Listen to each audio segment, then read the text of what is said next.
સુરતની અઠવા પોલીસને મળી મોટી સફળતા। નાનપુરા કદમપલ્લી વિસ્તારમાં એમડી ડ્રગ્સ સાથે 2 આરોપીઓને ઝડપી પાડ્યા છે। આરોપી પાસેથી પોલીસે 100 ગ્રામ ડ્રગ્સ જપ્ત કર્યું છે। સુરતમાંથી 10 લાખનું એમડી ડ્રગ્સ અઠવા પોલીસે પકડી પાડ્યું હતું, જેમાં સરદાર સ્મૃતિ ભવનની સામે કદમપલ્લીથી કાદરશાની નાળ પાસે 2 યુવકો પાસે 10 લાખનું એમડી ડ્રગ્સ હોવાની પોલીસને બાતમી મળી હતી। પોલીસે વોચ ગોઠવતા યુવકો પાસેથી 100 ગ્રામ એમડી મળી આવ્યું હતું। ડીસીપી વિજયસિંહ ગુર્જરે જણાવ્યું હતું કે 2 યુવકો અઠવા વિસ્તારની કાદરશાની નાળ પાસે એમડી ડ્રગ્સ સપ્લાય કરવા માટે આવતા હોવાની બાતમીને આધારે પોલીસે બિંદુકુમાર સુબોધ પાંડે અને પ્રશાંત જયરામ પ્રજાપતિની ધરપકડ કરી હતી।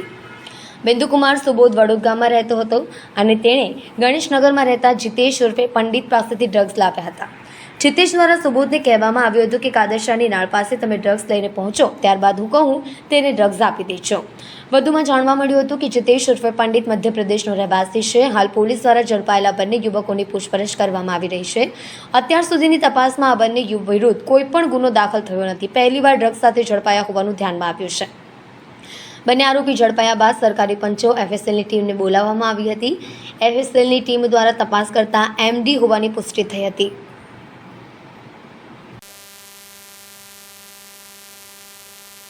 कल 1 जून को जोन 4 की एलसीबी की टीम को बातमी मिली कि 2 आदमी प्रशांत जयराम प्रजापति और बिट्टू कुमार सुबोध पांडे, ये दोनों एक स्प्लेंडर लेके अठवा पुलिस स्टेशन की हद में गांधी स्मृति भवन के सामने कदम भवन के पास से निकलने वाले हैं और ये कादरसा की नाल के पास में किसी को एमडी ड्रग की सप्लाई करने वाले हैं। तो इस पे पुलिस स्टेशन की टीम के साथ में वहाँ पे सभी स्टाफ को लगाया गया और इन दोनों को वहाँ पे डिटेन किया गया। बाद में सरकारी पंचों के सामने और एफएसएल की टीम बुलाई गई। इनकी झड़ती तपास में इनसे 100 ग्राम एमडी जो है वो बरामद हुआ, जिसकी पुष्टि एफएसएल ने वहीं पे ही टेस्ट करके की कि ये एमडी है। इसकी कुल कीमत 10,06,000 रुपये है। तो दोनों ये बिट्टू कुमार सुबोध पांडे ये वडोद गांव पांडेसरा में रहता है और मूल रूप से औरंगाबाद बिहार का है। और दूसरा आरोपी प्रशांत जयराम प्रजापति ये गणेश नगर पांडेसरा में रहता है और मूल रूप से ये वांदा यूपी का है। ये दोनों के पास से 100 ग्राम एमडी बरामद हुआ। तो दोनों को पुलिस कस्टडी में लिया गया है और पूछताछ के दौरान इन्होंने बताया कि ये जो ड्रग्स है वो जितेश उर्फे पंडित ये गणेश नगर वडोद गांव में रहता है और मूल रूप से ये शहडोल मध्य प्रदेश का रहने वाला है। उसके पास से ये ड्रग्स लिया था और ये कादरसा के नाल के पास में जितेश ने इनको बताया था कि एक आदमी आएगा, वो तुमसे ड्रग रिसीव कर लेगा, जब तुम वहाँ पहुँचो तो मुझे जान कर देना। तो ये लोग वहाँ जा रहे थे, रास्ते में पुलिस ने इनको पकड़ के और ये दोनों को अभी अरेस्ट किया गया और आगे की कार्यवाही चालू है। સુરત શહેરની પાંડેસરા પોલીસે બાતમીને આધારે વડોદ ખાતેથી ગાંજાના જથ્થા સાથે 2ની ધરપકડ કરી છે। આરોપી પાસેથી પોલીસે 1 કિલોથી વધુ 17,000નો ગાંજો ઝડપી પાડ્યો છે। પાંડેસરા પોલીસ મથકના પીઆઈ એન.કે. કામળિયાની સૂચના મુજબ સ્થાનિક વિસ્તારમાં નશીલા પદાર્થના ગેરકાયદે નેટવર્ક સાથે સંકળાયેલા અસામાજિક તત્વો સામે સર્વેલન્સ સ્ટાફે બાતમીને આધારે કાર્યવાહી હાથ ધરી હતી, જેમાં એએસઆઈ રાજુ દેવાભાઈ આહિરે સ્ટાફ સાથે વડોદ ગામે આવેલા ગણેશનગર ખાતે રહેતા જીતેશ ઉર્ફે પંડિત જીતેન્દ્ર મિશ્રા અને અંકિત સિંઘ રામપાલસિંહ ઠાકુરના ઘરે છાપો માર્યો હતો, જ્યાંથી પોલીસે 1.725 ગ્રામ ગાંજો કિંમત ₹17,220ના જથ્થો કબજે કર્યો હતો। જીતેશ ઉર્ફે પંડિત પોતાના પેડલરો મારફતે શહેરના જુદા જુદા વિસ્તારમાં ગાંજો અને એમડી ડ્રગ્સની પડીકી સપ્લાય કરતો હોવાનું સામે આવ્યું છે। ગાંજો અને એમડી કોની પાસેથી લાવવામાં આવતો હતો તે અંગે પોલીસે વધુ તપાસ હાથ ધરી છે। इन्फॉर्मेशन मिला पुलिस स्टेशन की सर्विलेंस टीम को कि गणेश नगर विस्तार में एक घर में गांजे को छोटे छोटे पैकेट में पैक करके और बाद में आगे डिस्ट्रीब्यूशन और बेचान का काम किया जाता है। तो टीम बना के वहाँ पे सर्च किया गया तो वडोद गांव में प्लॉट नंबर 148 में 3 नंबर रूम में जितेश उर्फे पंडित सनोप जितेंद्र मिश्रा ये वहाँ वडोद गांव में रहता है और मूल रूप से ये शहडोल मध्य प्रदेश का है। और दूसरा व्यक्ति अंकित सिंह सनोप रामपाल सिंह ठाकुर ये भी गणेश नगर वडोद गांव पांडेसरा में रहता है और मूल रूप से महोला उत्तर प्रदेश का रहने वाला है। ये दोनों मौजूद थे और वहाँ पे जब सर्च किया गया तो 1 किलो 725 ग्राम गांजा वहाँ से बरामद हुआ, जिसकी कीमत 17,250 रुपये है। तो सरकारी पंचों को बुला के FSL की टीम को बुला के आगे की कार्यवाही जो है वो की गई है। और इनसे पूछताछ में, आरंभिक पूछताछ में इन्होंने बताया कि ये संजय यादव नाम का व्यक्ति बनारस उत्तर प्रदेश का रहने वाला है और वहीं गणेश नगर में रहता है, उससे इन्होंने ख़रीदा था। तो अभी उसकी सर्च चालू है, संजय यादव को पकड़ने का प्रयास किया जा रहा है। और कल ही एक दूसरा MD का केस अठवा पुलिस स्टेशन में हुआ था। ये दोनों रेड लगभग एक ही टाइम में अलग अलग इन्फॉर्मेशन से शुरू हुई थी। तो ये जितेश उर्फ पंडित है, इसका नाम वहाँ पे जो 2 आरोपी पकड़े गए थे उन्होंने लिया कि उन्होंने जो MD ख़रीदा वो जितेश उर्फ पंडित से ख़रीदा। तो दोनों पुलिस स्टेशन में अलग अलग FIR की गई हैं क्योंकि अलग अलग इन्फॉर्मेशन का सोर्स था और एक ही टाइम पे दोनों जगह पे रेड की गई थी। तो बाद में ये दोनों लिंक हुए। तो इस तरह से आगे की कार्यवाही अभी इसमें चालू है। સુરતના અડાજણ વિસ્તારમાં ચાલતા દેશી દારૂના અડ્ડા પર ચાલતા રેડ પાડતા જયેશ ગુજ્જર નામના યુવક પર જીવલેણ હુમલો કરાયો. લોહીલુહાણ હાલતમાં યુવક પોલીસ સ્ટેશન પહોંચ્યો. સુરતના અડાજણ વિસ્તારમાં ચાલતા દેશી દારૂના અડ્ડા પર જનતા રેડ પડતા પોલીસની પોલ ખોલતા જીવલેણ હુમલો કરાયો હોવાનું બહાર આવ્યું છે. જનતા રેડ દરમિયાન જયેશ ગુજ્જર નામના યુવક ઉપર જીવલેણ હુમલો કરાયો હતો. ઇજાગ્રસ્ત જયેશ ગુજ્જર લોહીલુહાણ હાલતમાં અડાજણ પોલીસ સ્ટેશનમાં ફરિયાદ નોંધાવી પહોંચ્યો હતો. જ્યાં જયેશ ગુજ્જર પોલીસ સ્ટેશન પહોંચતા 2 કલાક બેસાડવામાં આવ્યા હોવાનો આક્ષેપ કર્યો હતો. ગાંધીનગર ગુજરાતમાં દારૂની રીલમછીલ દેખાઈ રહી છે. જ્યાં જુઓ ત્યાં દેશી વિદેશી દારૂની હાટડીઓ ચાલી રહી છે. હપ્તા રાજમાં બુટલેગરો બેફામ બન્યા છે. તો અડાજણ વિસ્તારમાં ચાલતા દેશી દારૂના અડ્ડા પર ગઈકાલે સાંજે જનતા રેડ કરવામાં આવી હતી. ત્યાં બુટલેગર અને મહિલાઓએ જયેશ ગુજ્જરના નામના યુવકને માર માર્યો હતો. ઇજાગ્રસ્ત જયેશ ગુજ્જર લોહીલુહાણ હાલતમાં અડાજણ પોલીસ મથકમાં ફરિયાદ નોંધાવવા પહોંચ્યો હતો. મારું નામ જયેશ ગુર્જર છે. અડાજણ પોલીસ સ્ટેશન હદ વિસ્તારના અંદર TGB આવાસ આવ્યું છે. TGBની ગલીમાં સૌરવ પોલીસ ચોકીની બાજુમાં ત્યાં ખુલ્લેઆમ આવાસના અંદર દેશી દારૂનો અડ્ડો ચાલે છે, જ્યાં ફ્લેવરવાળા દેશી દારૂ વેચાય છે, જેની રજૂઆત છેલ્લા 1.5 વર્ષથી CPથી લઈને PI સુધી દરેક મેં કરી દીધી હતી.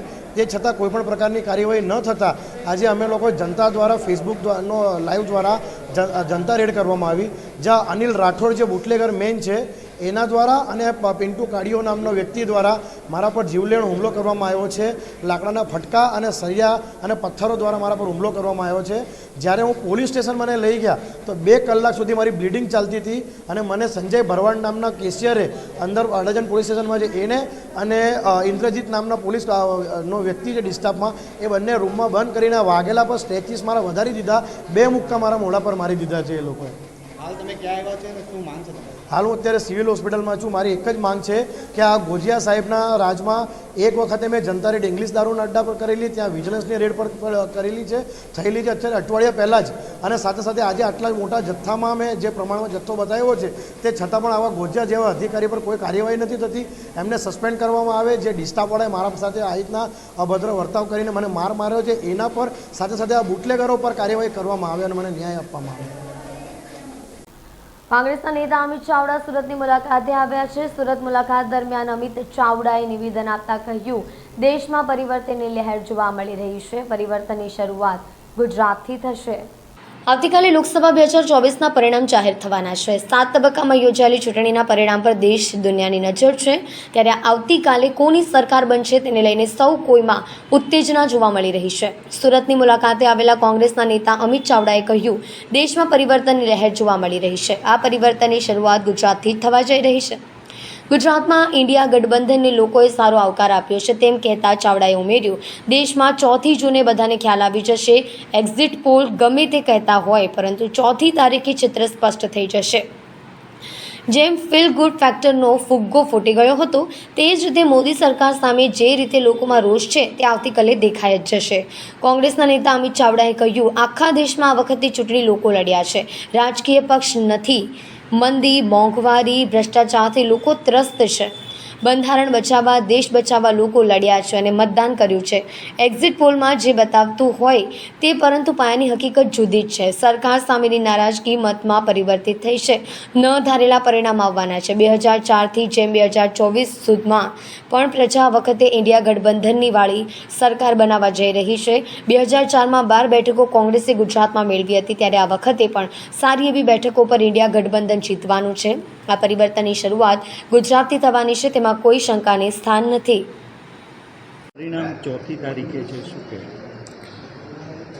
દેશની સૌથી મોટી પંચાયત લોકસભાની ચૂંટણી માટે સમગ્ર રાષ્ટ્રમાં મતદાન પૂર્ણ થયું છે અને આવનારી 4 તારીખે પરિણામ એટલે કે લોકોનો જનાદેશ બહાર આવવાનો છે.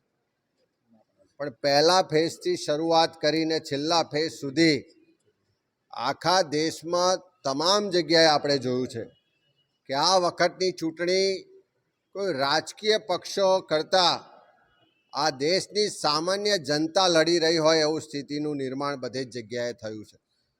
એટલા માટે કે મંદી, મોંઘવારી, ભ્રષ્ટાચાર, બેરોજગારીથી તો પ્રજા ત્રસ્ત હતી જ, પણ આ દેશમાં લોકશાહી બચાવવા માટે, દેશના લોકોના બંધારણીય હકોના રક્ષણ માટે, બંધારણ બચાવવા માટે, લોકો દેશને બચાવવા માટે સ્વયંભૂ આગળ આવીને આખી ચૂંટણી લડ્યા પણ છે અને મતદાન પણ કર્યું છે. એક્ઝિટ પોલમાં જે પણ બતાવવામાં આવતું હોય, પણ જમીની હકીકત આ વખતે ખૂબ જુદી છે. સરકાર સામે લોકોની નારાજગી ખૂબ હતી અને એ નારાજગી પરિવર્તન રૂપે મતમાં પણ પરિવર્તિત થઈ છે. ત્યારે આપ સૌ જોશો કે 4 તારીખે ગુજરાતમાં પણ 26માંથી બહુમતી બેઠકો પર ઇન્ડિયા ગઠબંધનને લોકોના આશીર્વાદ મળવાના છે અને એ જ રીતે સમગ્ર દેશમાં પણ ન ધારેલા પરિણામ આવશે અને 2004માં જેમ ફીલ ગુડ અને ઇન્ડિયા શાઇનિંગના નારાને લોકોએ જાકારો આપ્યો હતો અને દેશમાં યુપીએ 1 સરકાર બની હતી, એ જ રીતે 2024માં પણ બધા જ સામ દામ દંડ ભેદની રાજનીતિને જાકારો આપી અને દેશના લોકો ઇન્ડિયા ગઠબંધનના નેતૃત્વવાળી સરકાર બનાવવા જઈ રહ્યા છે. અને એનો જનતાનો ચુકાદો, જનતાનો એક્ઝિટ પોલ 4 તારીખે આપણે બધા જોઈશું. ગુજરાતમાં કેટલી 25માંથી કોંગ્રેસની કેટલી સીટો આવશે? સુરત શાહપુર સ્થિત પટની હોલ ખાતે પટની હોલમાં જમિયતે ઉલમાએ હિન્દ દ્વારા તાજેતરમાં ધોરણ 10 અને 12માં A1, B1 ગ્રેડ પ્રાપ્ત કરનાર તેજસ્વી તારલાઓનું સન્માન કરાયું છે. તાજેતરમાં ધોરણ 10 અને 12ની પરીક્ષાઓ ખૂબ જ સરસ રીતે પૂર્ણ કર્યા બાદ A1, B1 ગ્રેડ મેળવનાર તેજસ્વી તારલાઓનું સન્માન સમારોહ યોજવામાં આવ્યો છે. આ સન્માન સમારોહ જમિયતે ઉલમાએ હિન્દ દ્વારા યોજાયો હતો. આ કાર્યક્રમ શાહપુર પટની હોલ ખાતે રાખવામાં આવ્યો હતો. આજના આધુનિક યુગમાં સજ્જ ટેકનોલોજી સાથે અભ્યાસક્રમ ખૂબ જ ઊંચાઈ પર પહોંચ્યો છે અને તાજેતરમાં લેવાયેલી ધોરણ 10 અને 12ની પરીક્ષાઓમાં A1, B1 ગ્રેડ મેળવનાર વિદ્યાર્થીઓના ઉત્સાહમાં વધારો કરવા જમિયતે ઉલમાએ હિન્દ દ્વારા શાહપુર સ્થિત પટની હોલ ખાતે તેજસ્વી તારલાઓનું સન્માન સમારોહ યોજાયો હતો. આ કાર્યક્રમમાં સમાજના વિવિધ ક્ષેત્રોના અગ્રણીઓ ઉપસ્થિત રહી કાર્યક્રમને સફળ બનાવ્યો હતો. સુરતમાં રિક્ષામાં બેસાડીને લૂંટ ચલાવવાના ગુનામાં પોલીસે ગણતરીના સમયમાં આરોપીઓને ઝડપી લીધા છે. કતારગામ અને મૈધરપુરામાં થયેલી લૂંટના ગુનાનો ભેદ ઉકેલાયો છે. રેલવે કે બસ સ્ટેન્ડ પર વહેલી સવારે આવતા પેસેન્જરોને રિક્ષામાં બેસાડી અવાવરૂ જગ્યાએ લઈ જઈ લૂંટી લેવામાં આવતા હતા. આરોપીઓ ઝડપાઈ જતા મુખ્ય આરોપી ઇમરાન સામે અગાઉ 27 ગુના નોંધાઈ ચૂક્યા હોવાનું સામે આવ્યું છે. ડીસીપી પિનાકિન પરમારે કહ્યું 2 ગુના નોંધાયા હતા. વહેલી સવારે બસ કે ટ્રેન મારફતે આવનારને રિક્ષામાં બેસાડીને લૂંટ ચલાવવામાં આવતી હતી. આ અંગે તપાસ હાથ ધરવામાં આવી હતી, જેમાં 4 આરોપીઓને ઝડપી લેવામાં આવ્યા છે. અમરાન ઉર્ફે બીડી કુલ 27 ગુનામાં અગાઉ ઝડપાયો હતો. નઝામુદ્દીન શેખ સહિત એક બાળ આરોપી ઝડપાયો છે, જ્યારે એક સલાબતપુરામાં ઝડપાયેલો છે. આ 4 આરોપીઓ આ પ્રકારના ગુનામાં માહિર છે. આરોપીઓ લોકોને પેસેન્જરને બેસાડતા, જેમાં ગેંગના માણસો પણ બેસતા હતા. બાદમાં અવાવરૂ જગ્યાએ લઈ જઈ લૂંટ ચલાવતા હતા. આવો જ બનાવ બન્યાની જાણ થતાં પોલીસ દ્વારા તાત્કાલિક તપાસ કરી બંને અલગ અલગ બનાવમાંથી કુલ 4 આરોપીઓને ઝડપી લીધા છે. સોનાની બુટ્ટી, બ્રેઝલેટ અને ઘડિયાળ સહિતનો મુદ્દામાલ કબજે લેવામાં આવ્યો છે. ધાક ધમકી આપી લૂંટી લેવામાં આવતા હતા. આરોપીઓ સાથે ચપ્પુ પણ રાખતા હતા. કતારગામ અને મૈધરપુરામાં નોંધાયેલા ગુનામાં આરોપીઓ સામેલ હતા. ગઈકાલે સુરત શહેરના ઝોનથી 3 વિસ્તારમાં 2 પોલીસ સ્ટેશન કતારગામ અને મૈધરપુરા ખાતે IPC 392, 397, GP એક્ટ 135 મુજબ 2 અલગ અલગ ગુના રજીસ્ટર થયેલા હતા. જેની એમઓ એ રીતની હતી કે જે અર્લી મોર્નિંગમાં રેલવે સ્ટેશન કે બસ સ્ટેશનથી જે મુસાફરો આવે, આ મુસાફરોને રિક્ષામાં બેસાડીને આગળ લઈ જઈ અવાવરું જગ્યાએ ઊભા રાખી અને એમને લૂંટી લેવામાં આવતા હતા. તો આવા બે ઇન્સિડન્ટ ગઈકાલે રાત્રે 2 થી 4 વાગે અર્લી મોર્નિંગમાં 2 ગુના અલગ અલગ પોલીસ સ્ટેશનમાં દાખલ થયેલા હતા. આ ગુનાની ગંભીરતાને ધ્યાને લઈ ઇમિડિયેટ મૈદરપુરાની ડિસ્ટર્બની ટીમ કામે લાગી અને ગણતરીના કલાકોની અંદર જ 4 આરોપીઓને પકડી લીધેલા છે અને તેમની પાસેથી તમામ મુદ્દામાલ રિકવર કરેલો છે. જેની અંદર જે મેઇન મુખ્ય આરોપી છે ઇમરાન ઉર્ફે બીડી, જે કામરેજનો રહેવાસી છે, જે અગાઉ 27 વખત અલગ અલગ આવા ગુનાઓમાં પકડાયેલો છે. તે સિવાય એક સગીર વયનું બાળક પણ છે. એ સિવાય ઉધના ભાટેના વિસ્તારનો રહેવાસી અસલમ બોબડો અને બીજો એક નજામુદ્દીન શેખ, આમ કુલ 4 ઈસમોને અટક કરેલા છે. એમાં જાણવા મળેલ છે તેમ બીજો એક અન્ય ઈસમ છે જે આરોપી, એ હાલમાં સલાબતપુરાની અંદર એરેસ્ટ કરેલો છે, જે અન્ય કોઈ લૂંટના ગુનાની અંદર પણ એ આરોપી છે. આમાં 4 જે ગુનેગાર છે એ આ પ્રકારની કામગીરી કરવામાં માહેર છે અને મૈદરપુરાની પોલીસે ગણતરીના કલાકોમાં જ આરોપીને મુદ્દામાલ સાથે જબ્બે કરેલા છે અને આગળની કાર્યવાહી હાથ ધરેલ છે. તે લોકોને રિમાન્ડ માંગવામાં આવશે અને એ લોકોનો ગુનાહિત ઇતિહાસ તેમજ અન્ય કોઈ પોલીસ સ્ટેશન વિસ્તારમાં આવા જો કોઈ ગુના બનેલા હશે તો એની તપાસ કરવામાં આવશે.